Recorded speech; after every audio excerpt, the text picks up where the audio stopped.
ইলিশ উৎপাদন বৃদ্ধির লক্ষ্যে দেশের ৬টি অভয়াশ্রমের মধ্যে ৫টিতেই শুরু হয়েছে ২ মাসের মাছ ধরার নিষেধাজ্ঞা। এরই মধ্যে জেলেরা তাদের জাল নৌকাসহ নানা সরঞ্জাম তুলে রেখেছেন। এই অভিযানের অংশ হিসেবে উপকূলীয় জেলা ভোলার মেঘনা তেঁতুলিয়ার ১৯০ কিলোমিটার এলাকা জুড়ে মাছ ধরা বন্ধ থাকবে। এ সময় কর্মহীন হয়ে পড়বেন উপকূলের ২ লক্ষাধিক জেলেরা বলছেন এই সময় সরকার থেকে তাদের যেই ধরনের বরাদ্দ দেওয়া হয় সেই চালটি তারা সময় মতো পায় না পাওয়ার ফলেই তারা বিভিন্ন ধরনের সমস্যায় পড়েন।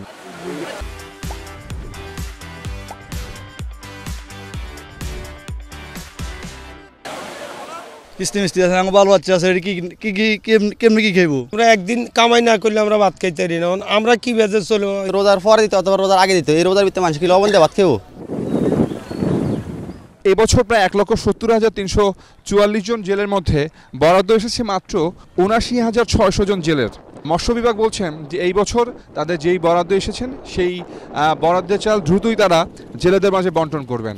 প্রথম ধাপে ২ মাসের ৪০-৪০-৮০ কেজি করে ৭,১৬৮ মেট্রিক টন ভিজিএফ চাল আমরা বরাদ্দ পেয়েছি এবং এটা ইতিমধ্যে উপজেলা পর্যায়ে পাঠানো হয়েছে।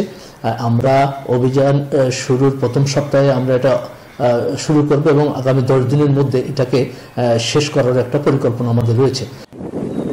এই অভিযানের সময় বিভিন্ন ঘাটগুলো কিন্তু একরকম খালি থাকে, সেক্ষেত্রে ঘাটের যারা শ্রমিক রয়েছেন, ব্যবসায়ী রয়েছেন, তারাও কিন্তু এই সময়টিতে একরকম তাদের ব্যবসা বন্ধ থাকে। তো সেই ক্ষেত্রে এই জেলেদের পাশাপাশি যারা ঘাটকেন্দ্রিক যারা শ্রমিক রয়েছেন তাদের কথাও চিন্তা করার দাবি জানিয়ে আসছেন। অভিযানটা লং টাইম, দীর্ঘ ২ মাস যাবত অভিযান। এই অভিযানে শুধু জেলেরা যে সমস্যা তা না, সমস্যার সম্মুখীন আড়তদার থেকে শুরু করে যারা চালানি পার্টি মোকাম করে তারা এবং ঘাট শ্রমিক যারা আছে তারা, আমরা সবাই সমস্যার সম্মুখীন হই। অন্যদিকে প্রশাসনের সাথে আমরা কথা বলেছিলাম, জেলা প্রশাসন মোহাম্মদ আজাদ জাহান, তিনি বলেছেন যে এই বছর যেন এই নিষেধাজ্ঞার সময়ে যেটা সঠিকভাবে পালন করা যায় সেই জন্য তিনি এনজিওর কিস্তি বন্ধ করার জন্য এনজিও যেসব কর্ম রয়েছেন তাদেরকে তারা এই বিষয়টি তারা জানাবেন বলে জানিয়েছেন।